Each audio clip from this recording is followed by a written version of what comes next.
está afortunadamente la sala llena. Esto es un gran... Estamos muy contentos de la gran acogida que está teniendo este ciclo de conferencias, que cada año vamos aumentando el número de espectadores. Este año es el tercer año que hacemos este ciclo de conferencias. Mi nombre es Javier López Velasco y soy el organizador de estos ciclos.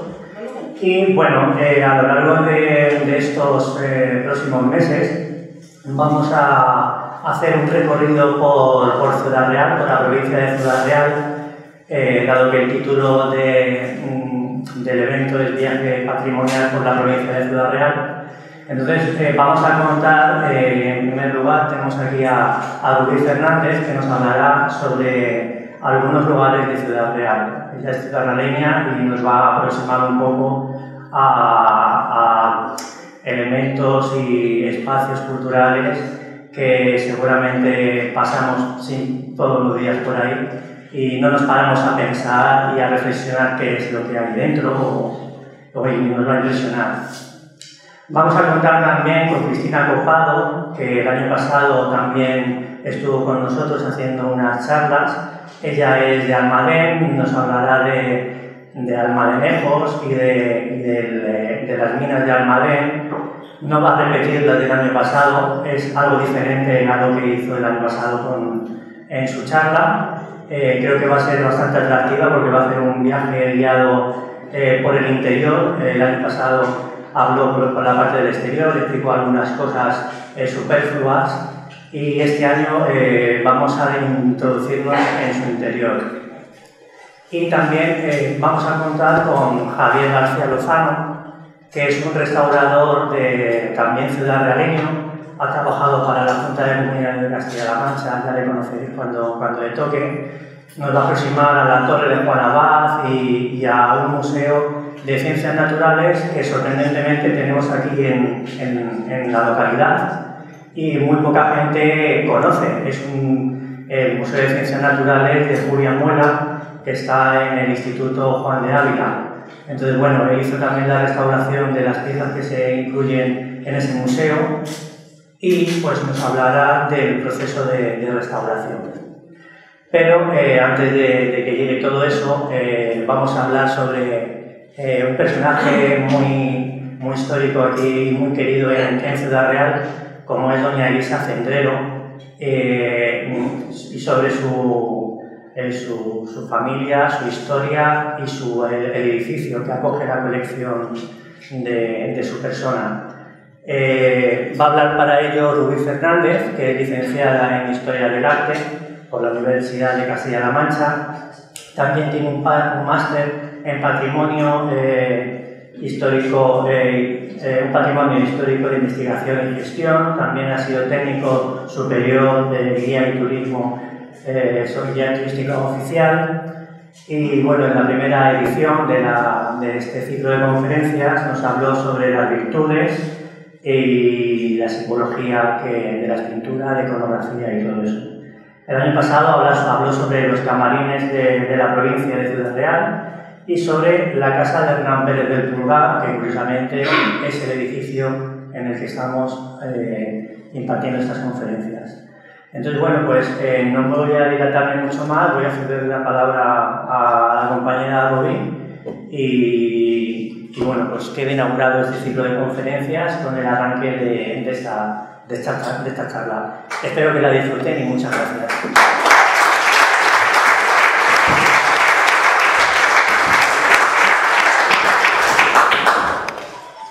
Bueno, pues muchísimas gracias a todos por su asistencia. Es un orgullo tener la sala tan llena como está ahora mismo. Y muchísimas gracias también a Javier, como siempre, por su presentación.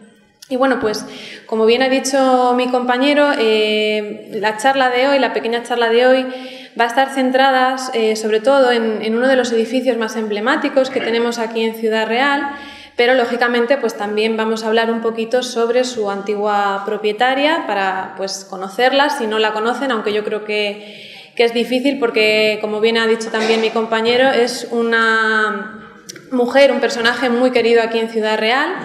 Y bueno, pues eso, como digo, vamos a dar unas pinceladas sobre su biografía y también una breve reseña sobre lo que se está haciendo a nivel arquitectónico en los momentos en los que se construye el edificio, tanto a nivel europeo como a nivel estatal aquí en nuestro país y, por supuesto, pues en la ciudad. Así que, sin más dilación, pues vamos a comenzar. Bien, bueno, pues como les he comentado, lo primero que vamos a hacer es hablar brevemente sobre los propietarios de esta preciosa casa sobre la que está centrada la conferencia de hoy, que, bueno, pues como ya sabrán, no fueron otros sino doña Elisa Cendrero y Arias del Castillo y Fernández de Sierra y su esposo don Ramón Medrano y Rosales Maldonado y Medrano, que fue caballero de la Orden de Calatrava, dueño de Benavente y su castillo, un castillo del siglo XII, que, bueno, pues actualmente, por desgracia, está derruido y que formaba parte del alfoz de Calatrava, del castillo de Calatrava la Vieja, es decir, que era parte de su distrito rural, para que nos entendamos un poco mejor. Bien, pues vamos a ir un poquito hacia atrás y vamos a conocer algunos de los antepasados de doña Elisa, si les parece. Y fíjense, estuvo emparentada con un conquistador español y cronista de Indias del siglo XVI, que fue Bernal Díaz del Castillo, que, bueno, pues nacería en Guadalajara y moriría en Guatemala en el año 1584. Como decíamos, pues fue cronista y como tal, pues escribió Historia verdadera de la conquista de Nueva España en el año 1568, que, bueno, pues va a ser una obra pues donde concede bastante importancia a los hombres que acompañaron a Hernán Cortés en la conquista de América. Y de hecho, fíjense, recibió Bernal, mediante una cédula de Hernán, la encomienda de Villarreal de Chiapas, en Guatemala, en el año 1524, aunque luego, bueno, pues se integraría a México unos siglos más tarde, en 1821, y que hoy es San Cristóbal de las Casas, que seguramente esto sí que les suene un poco más, con la que, pues, curiosamente, está hermanada nuestra ciudad actualmente. Ciudad Real está hermanada con esta ciudad que en su día recibió el mismo nombre que la nuestra, Villarreal, pero de Chiapas. Bien, pues por línea materna, doña Elisa también fue bisnieta de Francisco Antonio Fernández de Sierra Méndez Flores, como lo vemos ahí en la imagen, que fue caballero profeso de las órdenes de caballería de Calatrava, San Fernando y San Hermenegildo. También lucharía contra los franceses y fue nombrado por el monarca Fernando VII gobernador político y militar de Almagro y del campo de Calatrava, cuando Almagro era pues, capital de provincia, por estas importantes hazañas en la guerra contra los franceses. Y que también, según he podido investigar, pues murió en extrañas circunstancias. Parece ser que fue envenenado en esta ciudad, en Almagro, en el año 1828, con rejalgar. El rejalgar parece ser que es una mezcla de arsénico y azufre que se le sirvió, según he podido leer, en una taza con chocolate. Bueno, seguramente pues sería algún tipo de venganza, puedo imaginar. Bien, pues Francisco Antonio se había casado en segundas nupcias con doña Bárbara Zaldívar y Carrillo de Albornoz, de Carrión de Calatrava, con quien tendría 5 hijos. Bien, pues de entre estos hijos, Emilia Fernández de Sierra se casaría con don Antonio Arias y ambos pues serían los abuelos de doña Elisa. Ya nos vamos acercando un poquito más a la figura que nos interesa. Bien, pues doña Elisa fue hija de don José Cendrero, quien fuera presidente de la Diputación en 2 ocasiones y, bueno, pues además también fue senador del Reino, y sus antepasados pues proceden de Castilla la Vieja, en concreto de la localidad vallisoletana de Medina del Campo, y, bueno, pues vinieron a La Mancha pues a repoblarla, ¿no?, como era habitual en aquella época. De hecho, él pues nacería en la localidad ciudadrealeña de Agudo, o sea que bastante cerquita, y así pues contraería matrimonio con Blanca Arias Fernández de Sierra, madre de doña Elisa. Aquí pueden ver una imagen de ambos. Y ahora sí, Elisa Cendrero nacería en Ciudad Real el 17 de septiembre de 1888, en el seno, como pueden imaginar, pues de una familia distinguida y bueno, pues muy ligada también a estas tierras, en una casa de la calle Calatrava, esquina con la calle Paloma, donde también nacería su madre, la madre de doña Elisa, Blanca Arias Fernández de Sierra. Y aquí vemos la imagen de esa casa. No sé si se hacen una idea de dónde o qué edificio hay ahora mismo en él. Ahí.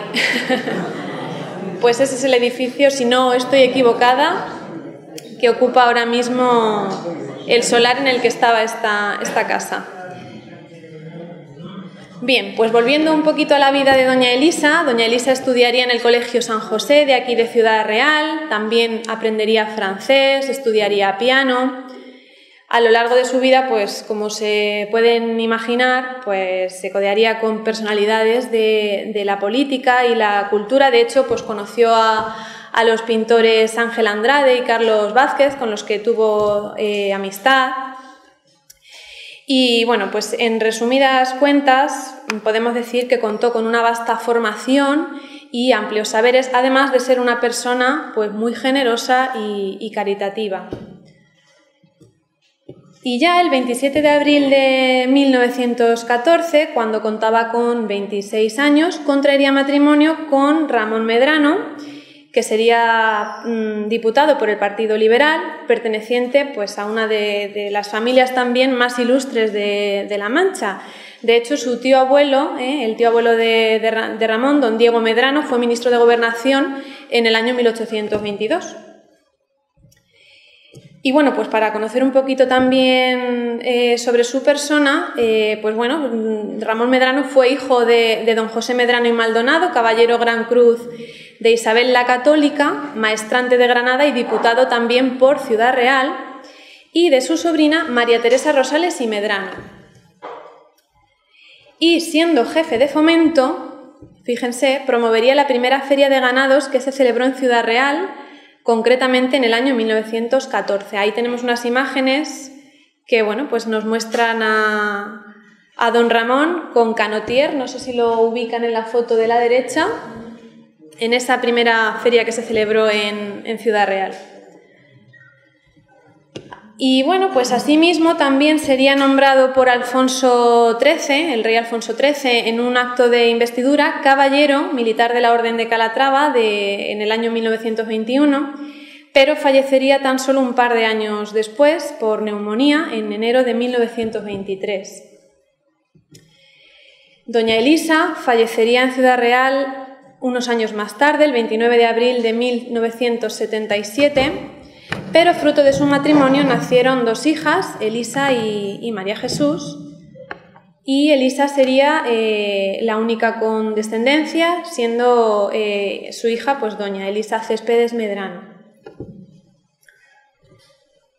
También podemos decir que doña Elisa recibió a lo largo de su vida diferentes distinciones y reconocimientos, entre otros el de presidenta honoraria de la Cruz Roja, y también a título póstumo se le otorgó el Cervantes de Oro por su labor cultural en 1985. Y es que precisamente, como sabrán seguramente casi todos, el Museo Municipal Elisa Cendrero se creó por iniciativa de doña Elisa, que bueno, pues poco antes de morir manifestó su voluntad a hijas y nieta de donar la casa familiar al excelentísimo Ayuntamiento de Ciudad Real con el fin pues, de dedicarla a museo. Y se inauguró como tal, como museo, el día 14 de enero de 1983, aunque, como ya sabrán también, estaría cerrado 14 años, de 2004 hasta el año 2018, que se ha vuelto a reabrir, mientras, bueno, pues tenía lugar su rehabilitación y ampliación también. Como dato cuanto menos interesante también o curioso decirles que doña Elisa sufragó un manto para la Virgen del Prado realizado en tisú de Lyon en color plata y bueno, pues con bordados en hilo de oro y engarces también de pedrería, que sería diseñado por el modisto Lino, que bueno, no sé si a todos les suena, en el año 1968, y bueno, pues fue un manto que no estuvo libre de controversia porque bueno, también supuso un alto coste para la época, creo que fueron 500.000 pesetas en concreto, pero bueno, pues es una obra de arte al fin y al cabo. Y aquí hago un pequeño inciso para aportarles otro dato pues informativo o curioso para quienes no hayan oído hablar de él. Lino Martínez fue un diseñador madrileño de alta costura que bueno, pues vivió en el pasado siglo XX. Y con este manto que doña Elisa donó a la Virgen del Prado, precisamente sería pintada o retratada la Virgen por Alfredo Calatayud Saúco, un cuadro, un lienzo que también fue donado al Museo Elisa Cendrero por la fundación que lleva su mismo nombre y que podemos admirar allí.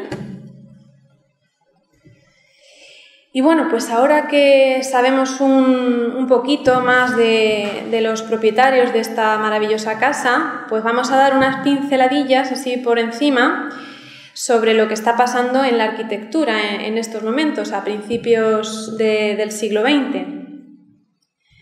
Bueno, pues es un momento en el que en arquitectura, en lo que conocemos arquitectónicamente, sigue vigente bastante el eclecticismo que había en el siglo anterior, que permitía coger, pues, por así decirlo, un poco de todos los estilos, ¿no? Mezclar diferentes estilos en un edificio. Y también la corriente artística francesa, que se conoce como Art Nouveau, pues va a introducir muchísimos o abundantes elementos de estilo gótico y toques de carácter así un poco exótico, que van a ser adoptados pues, por el modernismo, ¿no? Posteriormente. ¿Pero qué pasa? Bueno, pues que en cada país ese enfoque exótico que les digo pues se va a nutrir de diferentes fuentes o de diversas fuentes. En el caso de España se va a manifestar sobre todo a través de influencias que van a provenir del arte islámico. Y bueno, pues por otro lado también sabemos que el modernismo tuvo un especial desarrollo en Cataluña, eso seguro que todos tenemos algo de idea, sobre todo con Antonio Gaudí, ¿verdad? Que bueno, pues estuvo activo hasta 1926. Y también algo muy importante fue la llegada del hormigón armado a principios de siglo, porque se van a abrir muchísimas posibilidades en arquitectura. Van a surgir también en estos momentos las compañías constructoras especializadas, generalmente asociadas pues, a ingenieros, ¿no? Que van a colaborar con arquitectos para levantar en un primer momento puentes o canales, pero luego ya todo tipo de edificios. Y es el caso de los hoteles Palas de Madrid, que vemos ahí en la imagen, o también el antiguo Ritz de Barcelona, que ahora también es de la cadena Palas. Y una figura especial en este ámbito sería Eduardo Torroja, fue un ingeniero que en los años 40 supone pues, la consagración de esta ingeniería artística, por así decirlo, y el uso del hormigón al servicio de la arquitectura. Como podemos ver pues, ahí en la imagen, en el mercado de Algeciras, fíjense qué curiosa la forma que tiene, o en el hipódromo de la Zarzuela. Es algo que se está haciendo en España en esta primera mitad del siglo XX. Y ahora nos venimos aquí, a Ciudad Real. Qué cambio, ¿verdad? ¿Y qué nos encontramos? Bueno, pues en Ciudad Real nos vamos a encontrar hasta los años 20 prácticamente pues las viviendas típicas. Las viviendas típicas que eran pues casas muy humildes, como todos sabemos, muy modestas, casi todas de una sola planta, una planta baja, a excepción de las 4 o 5 casas, bueno, pues quien dice 4 o 5 dice 15 o 20, pero bueno, me entienden. Y bueno, pues estas casas buenas, como se suele decir, pues pertenecían a los grandes potentados, que eran personas pues muy poderosas, muy ricas, de Ciudad Real, terratenientes casi todos, en su mayoría. Y este edificio, para que se ubiquen, bueno, seguro que algunos sí que lo ubica. ¿Alguien lo sabe localizar? Ya no está, claro, pero ¿saben dónde estaba? ¿Dónde está Punto Roma? Ahí estaba. Es el palacete de los Barrenengoa. Bueno, pues como les digo, había casas muy buenas, ¿no? De gran calidad artística y claro, pues eran pertenecientes a terratenientes, ¿no? Y ya pues un poco avanzada esa época y en especial pues los años 30, va a arrancar, podemos decir, una pequeña revolución urbanística en Ciudad Real, impulsada por el alcalde José Maestro, que vemos en pantalla, y por el arquitecto José Arias, que va a ser el diseñador de la Casa de Fuertes, se llamaba así, Casa de Fuertes, pero se conoce más comúnmente como Casa de la Radio. Es una edificación de 1932, que esta por suerte sí podemos disfrutarla. Ahora mismo, como sabrán, está en el cruce de la calle Alarcos con Postas y en la planta baja pues hay una entidad bancaria. Y también realizaría este arquitecto el actual mercado de abastos de finales de los 40. Pues, ¿qué va a ocurrir? Pues que en pocos años pues van a modernizar Ciudad Real gracias a, como digo, este alcalde y bueno, pues van a hacer o construir calles más amplias, van a traer el agua y lo que ocurre es que desgraciadamente pues no podemos contemplar gran parte de estas edificaciones que se construyeron en la actualidad, pero bueno, pues por lo menos nos quedan imágenes para poder decir o contar todo el patrimonio arquitectónico que tuvo Ciudad Real en el 19 y principios del 20, ¿verdad? Bueno, pues ahora ya que nos hemos puesto un poquito en contexto, o eso espero, pues vamos a lo que nos interesa. Vamos a este edificio tan bonito que por suerte, gracias a su propietaria, pues todavía, su antigua propietaria, todavía conservamos.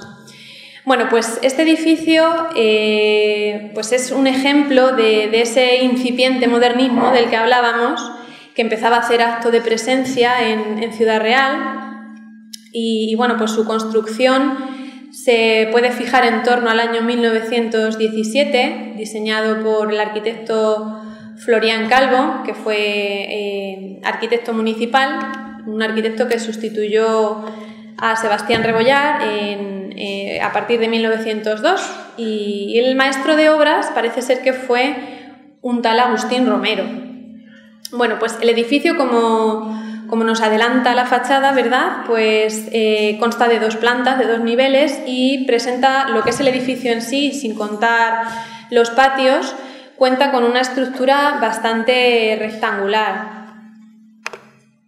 El interior de la vivienda, de la casa, pues cuenta con un patio central que va a tener una doble función, un doble propósito. Va a actuar como elemento, digamos, de conexión, ¿no? de las estancias y también va a contribuir a la entrada de luz natural en todos los espacios interiores de la vivienda. Hoy en día se ha techado, pero el origen pues no estaba así, claro está.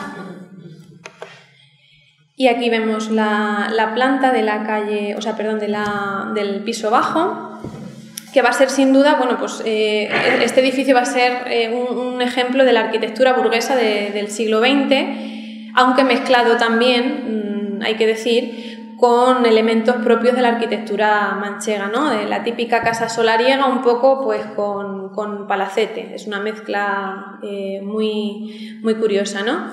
Como por ejemplo esos patios, las zonas de servidumbre, las cocheras, todo eso muy propio de la arquitectura de La Mancha.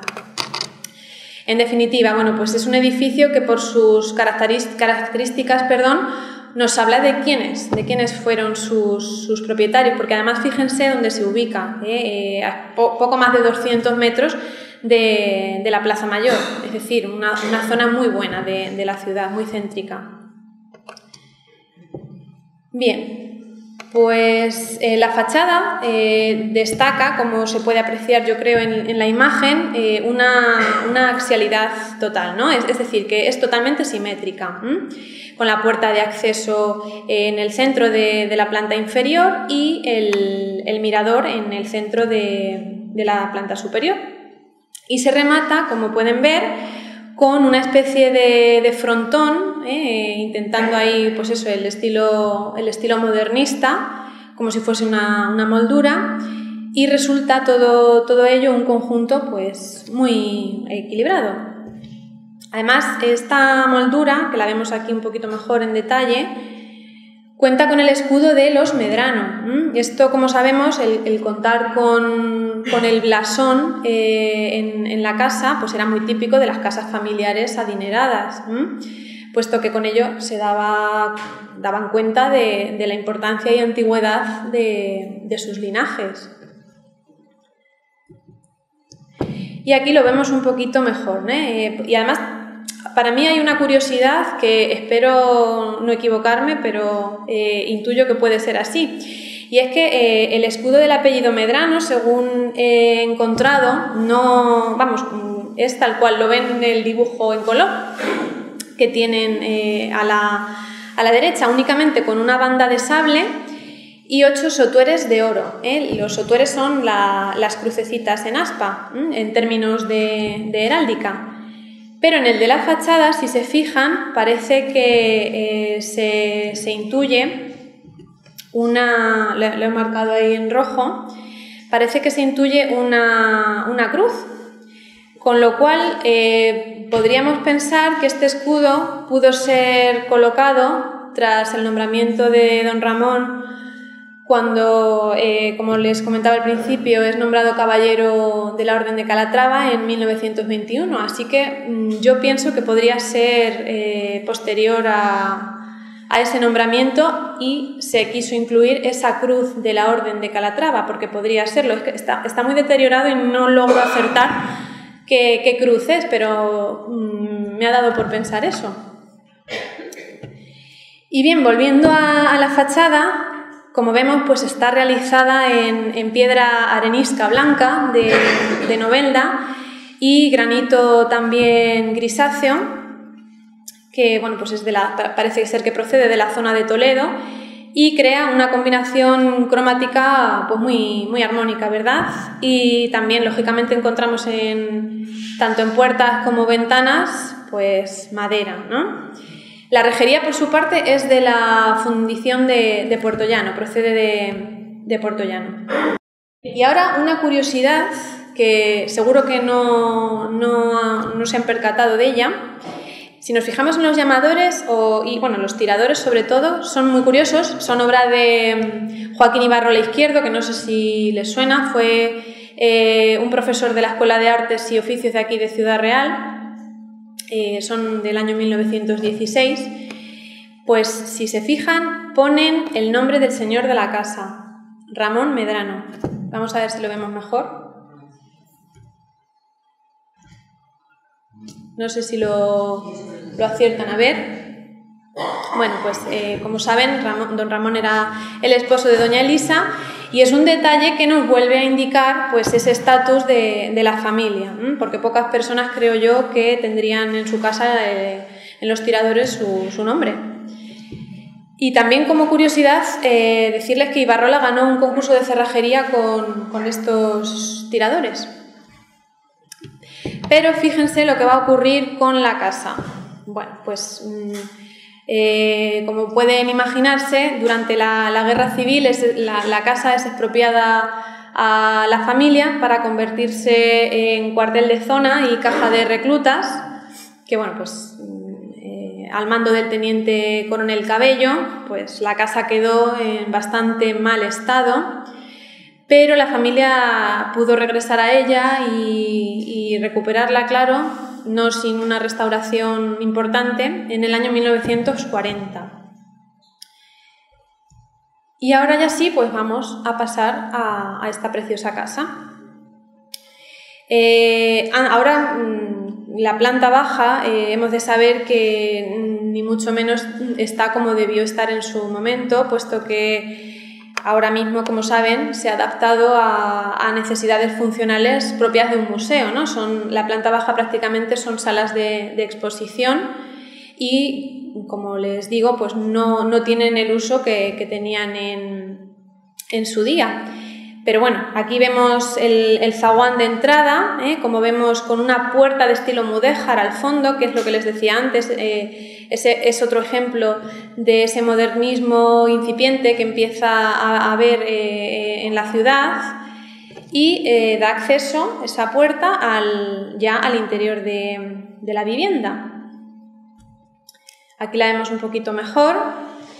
Bien, pues también como dato interesante, este zaguán parece ser que sería el lugar donde hacían guardia los militares mientras la casa estuvo expropiada durante la guerra.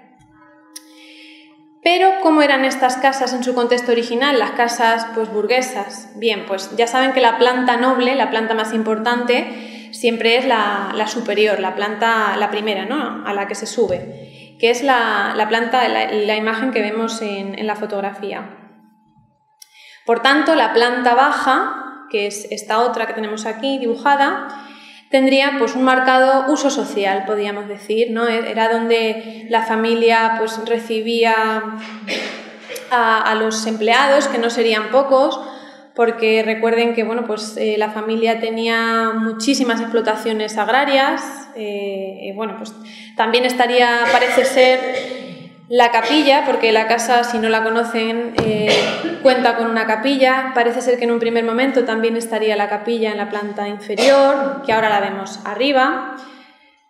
Un dormitorio en el que se tuvo recogido por caridad, así decirlo, a un sacerdote, que era el que se encargaría de las liturgias de la casa.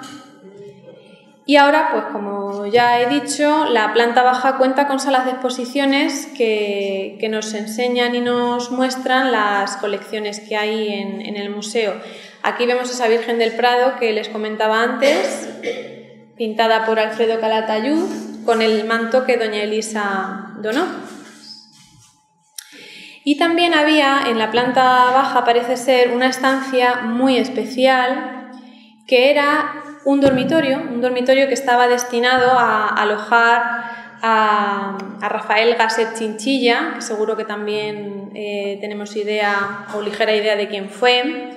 Fue ministro de Agricultura, Industria, Comercio y Obras Públicas durante la regencia de María Cristina, y posteriormente también lo fue de Fomento con Alfonso XIII, durante el reinado de Alfonso XIII, y era muy amigo de la familia Medrano Cendrero, porque don Ramón y él pertenecían al mismo partido, al liberal, y solía pasar temporadas aquí, en Ciudad Real. Por ello tenía una estancia en la casa, además de un aseo. Esa estancia podría estar en esta sala en la que se ha recreado el estudio que el pintor Carlos Vázquez tenía en su casa de Barcelona, pero pues no les sé decir con seguridad. Aquí, como han podido ver tanto en la imagen anterior como en esta, pues hay algunos cuadros de Carlos Vázquez también, y como les comentaba, parte del mobiliario que había en su estudio y que fue donado por la Fundación Barraquer para situarse aquí en este museo. Y no solamente vamos a encontrar pinturas de Carlos Vázquez en esta planta inferior del museo, también vamos a ver obras de otros artistas, y en origen, en su día, en su momento, cuando se construye la casa, seguramente habría pues cocinas para el servicio, las habitaciones de estos empleados, seguramente que también estarían aquí en esta planta inferior. También era por donde se pasaba la leña, lógicamente, las caballerizas, y también estarían los garajes de los coches. La familia Medrano, en concreto, tenía tres coches. El telefonillo...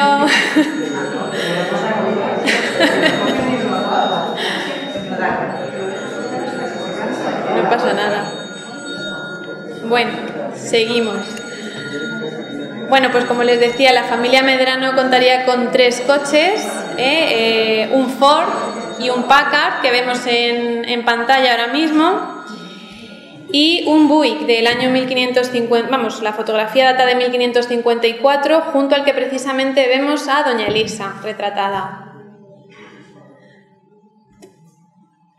Todo esto que les digo, los coches, la leña, las caballerías, los carros de caballos, todo, en origen obviamente no pasaría por la puerta principal, sino por otra secundaria que más o menos podría corresponderse con la reciente ampliación, que es por donde se accede actualmente al museo, ¿verdad?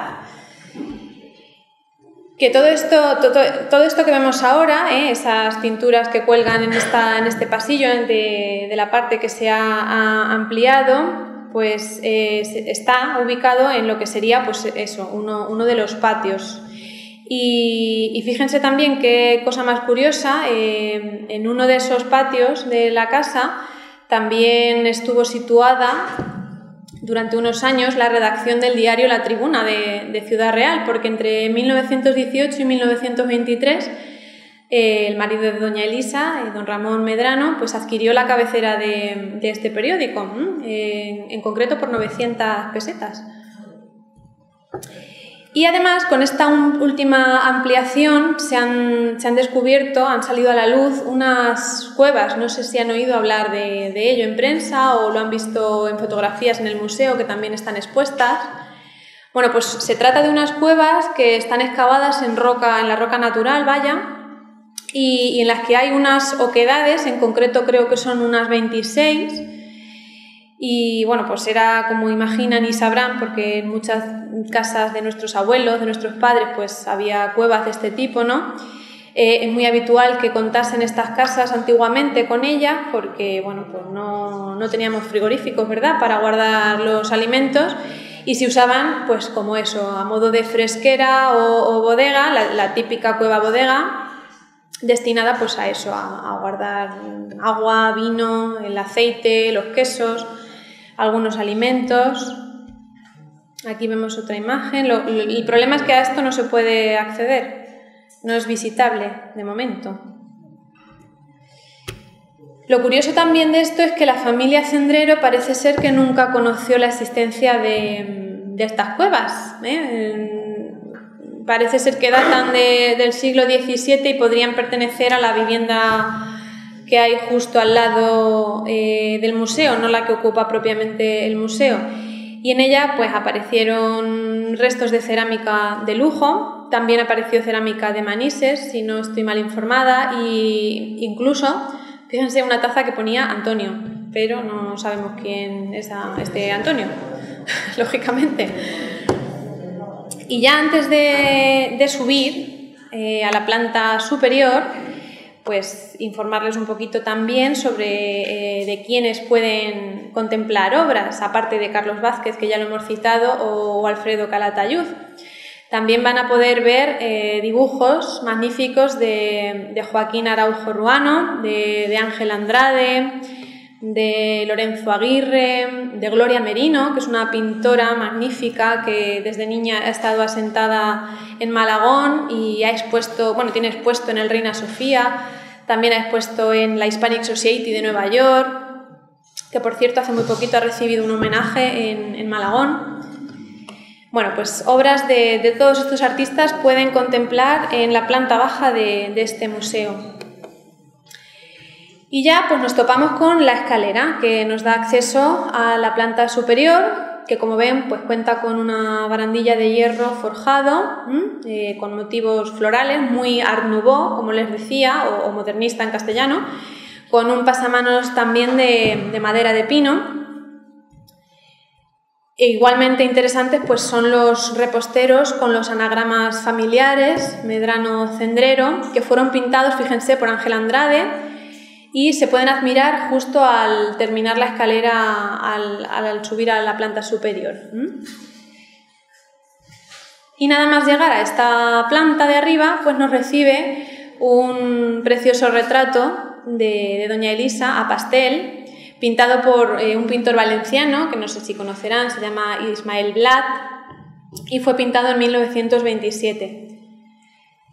Actualmente toda la superficie de esta planta está dedicada a museo de la familia Medrano Cendrero y bueno, pues se pueden ver todos, gran parte de sus enseres y mobiliario que vamos a ir viendo poquito a poco ahora después. Y vamos a empezar por los suelos, fíjense. Van a ver, si visitan mejor in situ, claro, la casa, que gran parte de esta planta conserva los suelos originales de parqué, de madera de pino, y también de cemento hidráulico, que bueno, pues ahora mismo está muy de moda, ¿verdad? Con motivos también modernistas. Y luego los relieves de la parte superior de las paredes y también de los techos, las molduras y escayolas, fueron diseñadas por Ángel Andrade, fíjense, en un estilo, podríamos decir, ya algo tardomoderno y bueno, pues es desde luego digno de ver. Y también Ángel Andrade colaboraría muchísimo en la decoración de la casa, que es pues eso, muy de estilo modernista en general. Ahí podemos ver esas molduras de las que les hablo. Y así pues nos vamos a dirigir al salón que podríamos decir de las visitas, porque es uno de los salones más elegantes que hay en la casa y que se conoce como Salón de los Espejos. Da a la calle Toledo, la calle principal. Y cuenta con dos ventanas y una de ellas se corresponde o da acceso al mirador central que vemos desde el exterior de la calle Toledo. Bueno, pues como podrán ir viendo, se trata pues, de una estancia muy lujosa, muy ornamentada, con las molduras que antes comentábamos también, decorando las paredes, el techo, la parte superior de paredes también. En ella, pues como pueden ver, también encontramos un piano y sobre él hay una Sagrada Familia que bueno, es de autor desconocido, pero se sabe que es del siglo XIX. También podemos ver un vargueño que tienen ahí en la imagen ahora mismo, que está realizado en taracea, es decir, piececitas muy pequeñas de madera, formando un dibujo en diferente color. Y también en la fotografía podemos ver una obra que se llama Dama de Fuego, que parece ser que es del 17, y Niños en paisaje manchego, una obra de Ángel Andrade, precisamente de 1890. También encontramos en este salón una vitrina de estilo Estuardo del siglo XIX, en la que hay expuestas diferentes colecciones numismáticas y algunas condecoraciones también. Y además la estancia, este salón, recibe ese nombre de Salón de los Espejos por algo, ¿verdad? Y es que, bueno, pues como pueden ver en las paredes hay bastantes espejos y sobre todo nos llama la atención el que está cortado precisamente, que no se llega a ver bien, que es de estilo pompeyano, del siglo XIX, dorado al pan de oro, y los demás espejos que pueden ver pues son de estilo modernista. También pues encontramos un sofá, sillerías de estilo Luis XVI, y ya desde este salón, que tiene acceso a la galería que recorre o rodea, mejor dicho, el patio central, que sirve para iluminar y articular las estancias, pues llegamos al gabinete. Es una pequeña estancia que también tiene salida al mirador que vemos desde la calle Toledo, y podríamos decir que era un espacio de transición entre el gran salón, el que acabamos de ver, y el dormitorio, ¿no? Podría decirse que era pues un pequeño estudio. Aquí vemos otra vista de este gabinete. Y en ellos, en los gabinetes, normalmente pues la gente adinerada incluso a veces recibía visitas, pero claro, no cualquier visita, ¿no? Serían personas de confianza, eso sí. En este caso también el mobiliario que pueden ver pues es muy sobrio, muy elegante, de estilo también Luis XVI. Y en las paredes de este gabinete, de esta habitación, podemos ver fotografías también de familiares y 2 óleos de Carlos Vázquez, que en concreto son La merienda y Rubia y Morena. Yo creo que se sabe muy bien cuál es cuál, ¿verdad? Y desde este gabinete accedemos al dormitorio principal, que también tiene ventana, solamente ventana, a la calle Toledo, a la calle principal. También este mobiliario, pues, de este dormitorio que compartirían doña Elisa y su esposo, pues lo integran una cama, como ven, con 2 mesillas, también armarios con espejo, como pueden ver, un secreter, una coqueta, un paje, alguna silla, todo ello igualmente pues, del siglo XIX, principios del XX, y en madera de nogal. También las paredes, pues como es de esperar, están decoradas o adornadas con fotografías de la familia y alguna pintura y objetos religiosos. Y saliendo de nuevo a esa galería que hay en torno al patio central, pues accedemos a otras salas que ahora mismo tienen expuestos numerosos objetos que pertenecieron a doña Elisa y a la familia, y serían estancias en las que seguramente en su momento pues estarían dedicadas a los dormitorios o habitaciones de sus hijas y su nieta.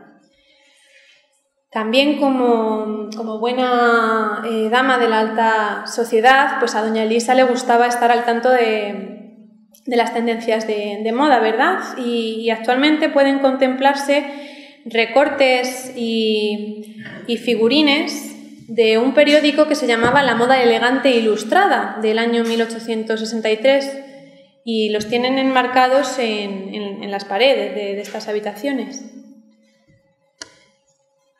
Entre esos objetos que les digo pertenecieron a doña Elisa, pues podemos ver una magnífica colección de abanicos que pertenecieron tanto a ella como a su madre y abuela, de materiales pues como el nácar, el carey, de estilo goyesco, filipino, de temática oriental, vaya. Y como muchos sabrán también, el singular lenguaje que había, ¿no?, en torno a estos abanicos antiguamente, ¿verdad? Cada movimiento que se hacía con ellos quería decir o lanzar un mensaje. También vamos a ver chisteras, camisones, gran diversidad de objetos, como les digo, pertenecientes a la familia y de verdad que merecen la pena ver. Hay una linterna mágica que es, para que lo entiendan, como el aparato precedente al cinematógrafo, que es maravilloso, es muy bonita. Luego encontramos un aseo que en su momento yo deduzco que no estaría ahí, pero bueno, se ha recreado en esta parte de la planta superior.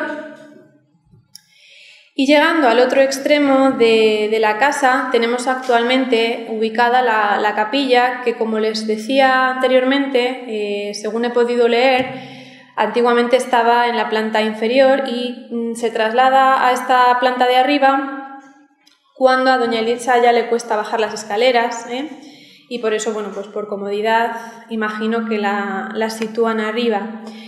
El retablo altar, porque hace las veces de las dos cosas, es de estilo neogótico y es obra de Joaquín García Coronado, de 1903.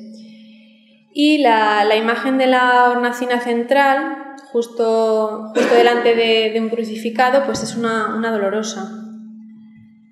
Y en esta estancia, en esta capilla, pues además de este pequeño retablo y reclinatorios, también pues se exhiben, como ven, diferentes objetos de culto, de todo tipo, atuendos sacerdotales, para vestir a niños Jesús, algunos cuadros también de la Virgen de diferentes épocas, como una Virgen de Llanes del siglo XVII.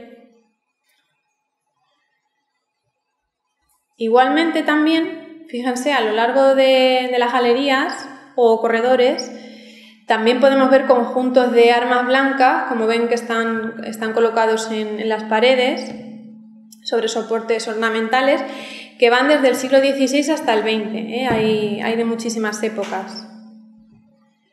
Incluye también de todo tipo. Hay espadas, espadines, sables, dagas, puñales, incluso también una gubia de origen árabe, creo que he visto, y parece ser que proceden de fábricas toledanas. Y también hay armas de fuego como trabucos de mecha, tercerolas de rueda, un bastón pistola creo que también hay, mosquetones de asalto, o sea que tienen una gran colección al que le gusten las armas para contemplar.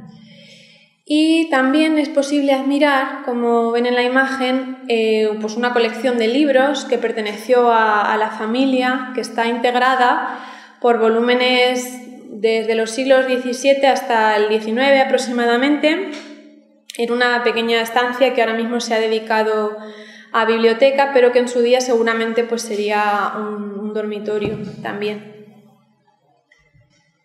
Aquí vemos otra perspectiva de esta pequeña biblioteca y apreciamos también que el mobiliario pues sigue esa línea, ¿no?, imperante en toda la casa, es decir, el estilo Luis XVI. Y como decoración también podemos ver fotografías de familiares y 2 tapices de temática holandesa. Y justo frente a esta estancia, prácticamente, vamos a encontrar el comedor, del que nos llama la atención, no sé si se han fijado en las otras estancias, que es la única que cuenta con chimenea, sobre la que además hay un espejo en esta ocasión de estilo veneciano. E igualmente, reitero lo dicho, el mobiliario, pues como ven, es muy rico, de estilo Luis XVI. La decoración de las paredes igual, con esas molduras.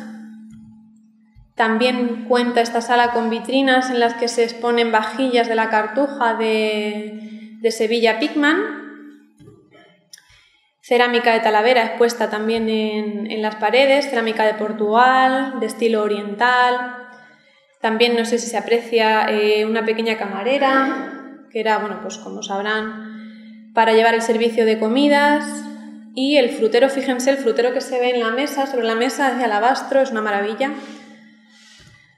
Y vamos a entrar ya a la última estancia visitable de la casa, que es la cocina, donde también pues parece ser que habría una especie de almacén, despensa en su momento.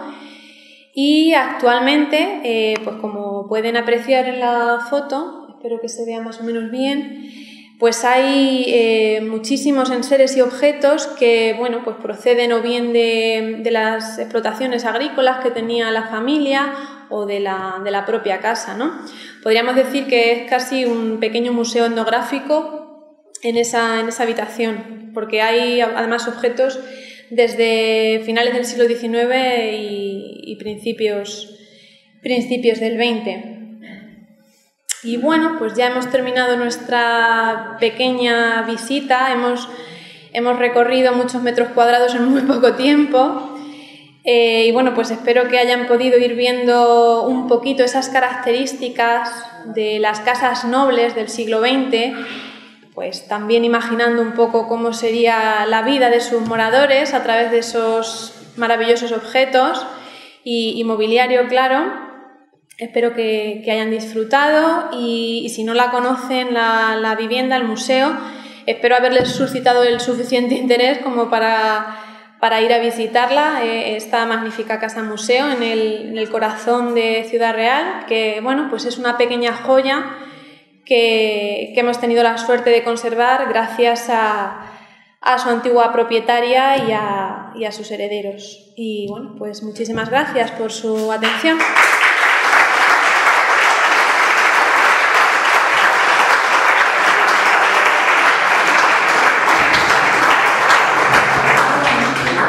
Muchas gracias, Euri. No sé si hay alguna pregunta que quieran realizarle.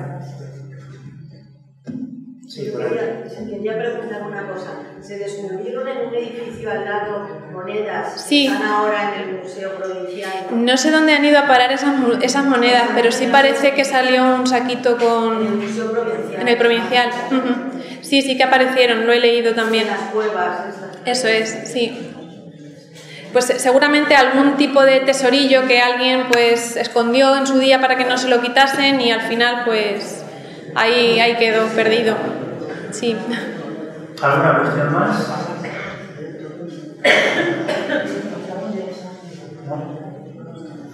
Bueno, pues para finalizar, pues simplemente agradecer al Ayuntamiento de Ciudad Real, a la Diputación Provincial de Ciudad Real, a la gerencia de este museo, de López Villaseñor, y también a la gerencia de Artemina Almadén, que son también nuestros colaboradores. Les emplazamos para la siguiente conferencia, que tendrá lugar el día 3 de octubre, a cargo de Cristina Copado Cartal, y nos hablará sobre almadenejos y su patrimonio geológico e industrial. Así que bueno, pues espero que verles por aquí también ese día 3. Muchísimas gracias, espero que hayan disfrutado.